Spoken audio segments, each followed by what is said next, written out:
Welcome to channel learn with ease. आज हम solve करेंगे अकाउंटिंग रेशियोज चैप्टर से question number 43, 44, 45, 46, 47 and 48। Chapter 4 TS Grewal की बुक से class 12 accounts. Online classes, online tuitions के लिए आप मुझे स्क्रीन पर दिए गए नंबर पर व्हाट्सएप कर सकते हो अपना नाम और क्लास। और आप अगर सॉल्यूशन ढूंढ रहे हो टीएस ग्रेवाल और डी के गोयल न्यू एडिशन बुक के, तो चैनल के होम टैब पर क्लिक करो। आपको सभी सॉल्यूशंस अपलोडेड मिलेंगे। पोस्ट सेक्शन में एमसीक्यूज मिलेंगे क्विज के फॉर्मेट में और एमसीक्यूज के सॉल्यूशन है शॉर्ट्स में। साथ ही अब आप इस सॉल्यूशन को इंग्लिश और हिंदी दोनों ही लैंग्वेज में देख सकते हो। उसके लिए आपको ये सेटिंग का बटन प्रेस करना है और ऑडियो ट्रैक की ऑप्शन से इंग्लिश या हिंदी को सिलेक्ट करना है। इंग्लिश में सुनना चाहते हो तो इंग्लिश लैंग्वेज को सिलेक्ट करो, हिंदी में चाहते हो तो हिंदी लैंग्वेज को सिलेक्ट करो। तो बहुत कुछ है चैनल पर, विजिट द चैनल। अच्छा लगे तो शेयर और सब्सक्राइब जरूर करना। क्वेश्चन नंबर 43 में आपको कैपिटल एम्प्लॉयड दी है 8 लाख, शेयर होल्डर्स फंड है 2 lakh, debt to equity ratio निकालनी है। तो डेट टू इक्विटी रेशियो के लिए हमें चाहिए लॉन्ग टर्म डेट और शेयर होल्डर्स फंड। तो शेयर होल्डर्स फंड तो हमारे पास है 2 लाख रुपीस, लेकिन लॉन्ग टर्म डेट कैसे निकालें? जो कैपिटल एम्प्लॉयड है, ये कैपिटल एम्प्लॉयड का मतलब है कि इस ऑर्गेनाइजेशन में हमने कितना पैसा इन्वेस्ट किया है। ओनर का और बाहर का जो भी पैसा हमने लोन लेकर के पूरा पैसा जो बिजनेस में लगाया, वो कैपिटल एम्प्लॉयड है। तो लॉन्ग टर्म डेट के लिए हम कैपिटल एम्प्लॉयड में से अगर आप शेयर होल्डर्स फंड को निकाल दोगे तो क्या बच जाएगा? Long term debts. तो लॉन्ग टर्म डेट हो गई आपकी 8 लाख माइनस 2 लाख 6 लाख। अब दोनों चीजें हैं आपके पास, तो रेशियो हो जाएगी आपकी डेट टू इक्विटी है तो डेट सबसे ऊपर लिखनी है 6 लाख अपॉन इक्विटी 2 लाख।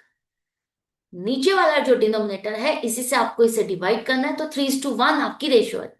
अब यहां पर इस रेशियो को देख करके आप क्या कहोगे? इस ऑर्गेनाइजेशन की फाइनेंशियल पोजीशन स्ट्रांग है या नहीं? आइडल रेशियो से ज्यादा है। Ideal ratio debt equity ratio में क्या है? 2:1।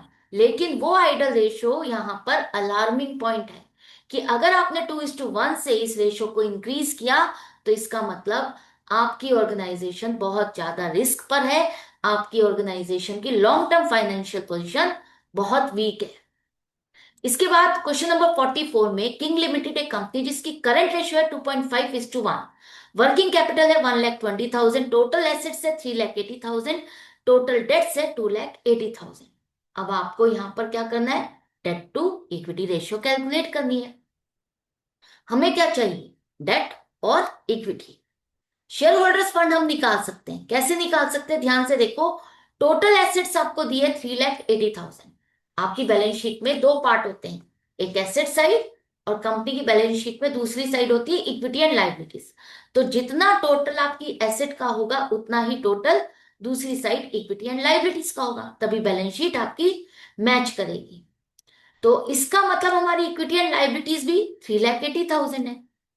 इक्विटी एंड लाइबिलिटीज में आप क्या क्या ऐड करते हो? शेयर होल्डर्स फंड और टोटल डेट। टोटल डेट का मतलब होता है non current liabilities plus current liability. अगर अब हम इक्विटी एंड लाइबिलिटीज में से टोटल डेट जो आपको क्वेश्चन में दी है इसको हटा दें तो क्या बच जाएगा? Share holders fund 1,00,000 rupees. Share holder fund निकाल लिया। इसके बाद अब आपको क्या चाहिए? Long term date. तो लॉन्ग टर्म डेट के लिए अगर आप टोटल डेट्स में से करंट लाइबिलिटी को हटा दोगे तो लॉन्ग टर्म डेट बचेगी। तो करंट लाइबिलिटी कैसे निकालें? आपको यहां पर 2.5:1 करंट रेशियो दी है, जिसका मतलब है कि आपकी जितनी करंट लाइबिलिटी है उसकी 2.5 टाइम्स आपकी करंट एसेट है। तो मान लेते हैं करंट लाइबिलिटीज है एक्स और करंट एसेट्स है 2.5x, और इन दोनों का डिफरेंस हम क्या कहते हैं? Working capital.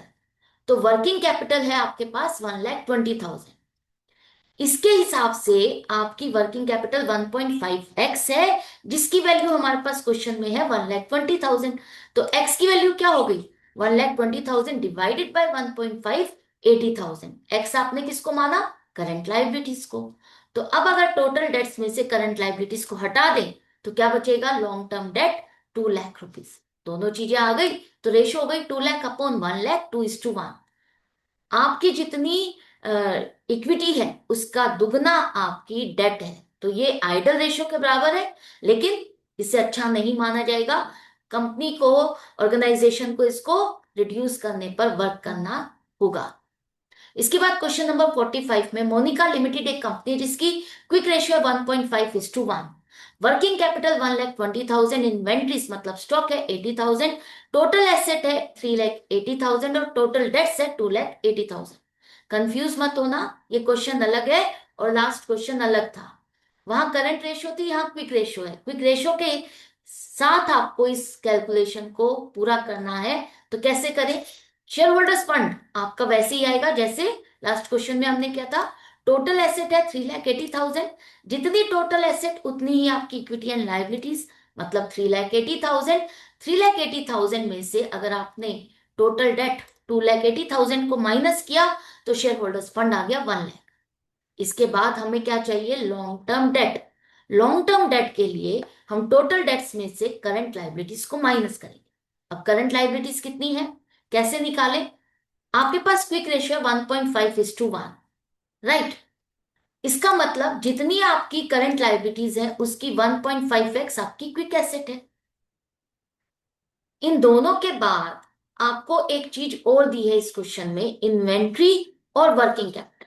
अगर आपने क्विक एसेट में इन्वेंट्री को ऐड कर दिया तो क्या बन जाएगा? Current asset. Quick asset plus inventories आपकी करंट एसेट बन गई, और माइनस करंट लाइबिलिटीज कर दोगे तो वर्किंग कैपिटल है। इन सबकी फिगर को आप यहां पर फीड कर दो। क्विक एसेट आपकी क्या है? 1.5x, प्लस इसमें इन्वेंट्री करोगे 80,000, माइनस करंट लाइबिलिटीज जो कि आपने x माना। इन सबकी वैल्यू इज इक्वल टू क्या है? 1,20,000, है ना, जो आपको वर्किंग कैपिटल दी है। तो इस इक्वेशन को आप सोल्व करते जाओ। 0.5x प्लस 80,000, 0.5x प्लस 80,000, इसकी वैल्यू हमारी 1,20,000 के बराबर है। तो 0.5x इज इक्वल टू 40,000 हो गया, और x की वैल्यू हो गई 40,000 डिवाइडेड बाय 0.5। अब डेसिमल को हटाने के लिए हमने क्या किया?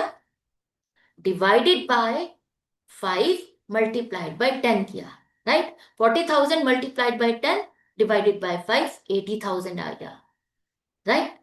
अब आपके पास x की वैल्यू मतलब करंट लाइबिलिटीज आ गई 80,000। करंट लाइबिलिटीज को अगर आपने टोटल डेट में से माइनस किया तो क्या बचा? Long term date 2,00,000। दोनों चीजें हैं तो रेशो हो गई 2,00,000 अपॉन 1,00,000, 2:1। क्लियर है? अच्छे से समझ में आ गया?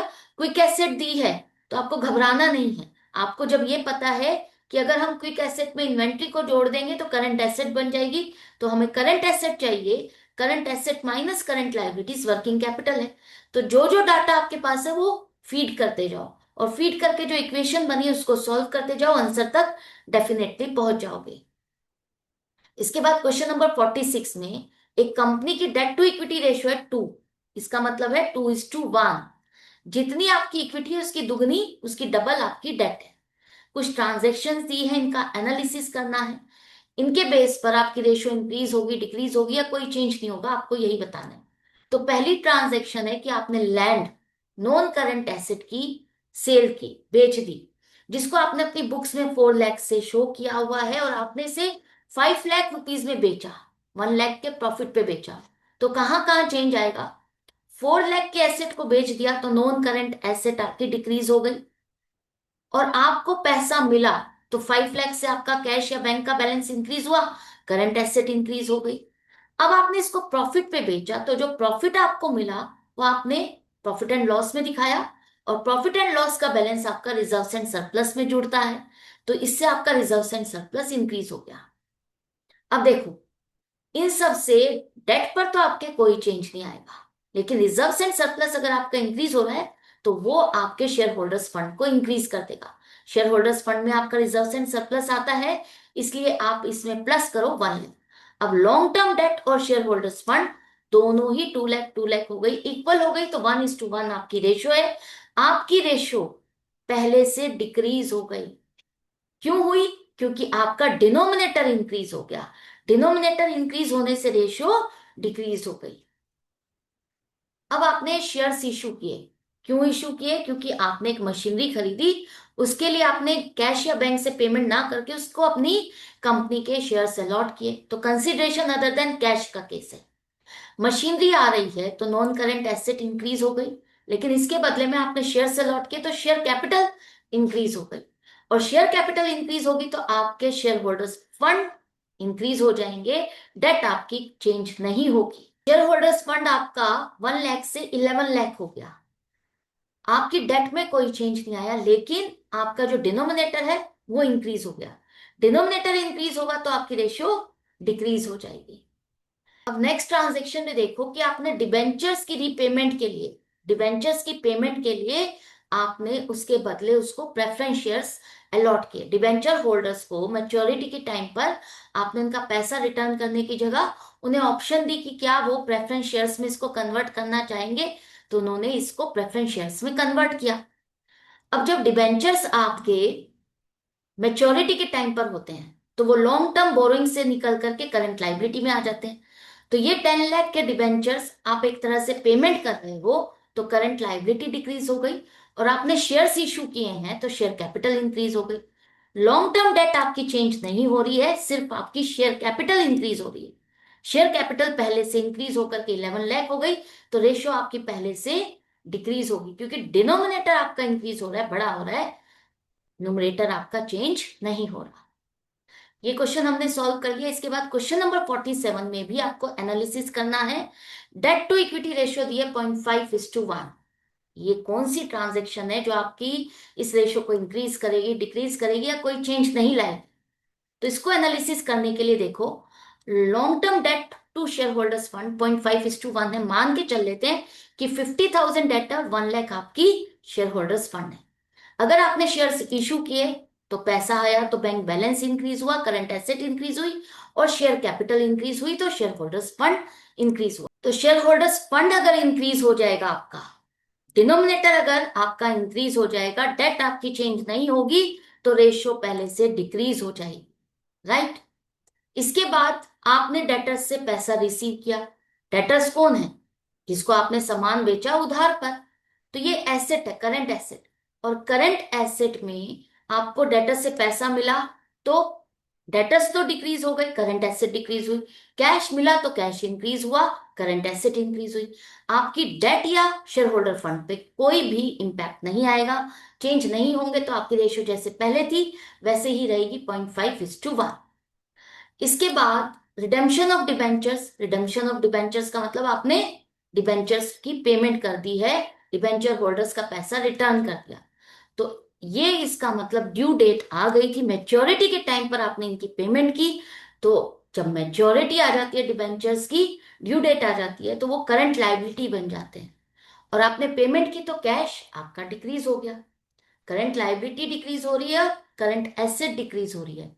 लॉन्ग टर्म डेट या शेयर होल्डर्स फंड डिक्रीज नहीं हो रहे या इंक्रीज नहीं हो रहे, तो आपकी रेशियो भी इंक्रीज या डिक्रीज नहीं होगी, इस पर कोई भी चेंज नहीं आएगा।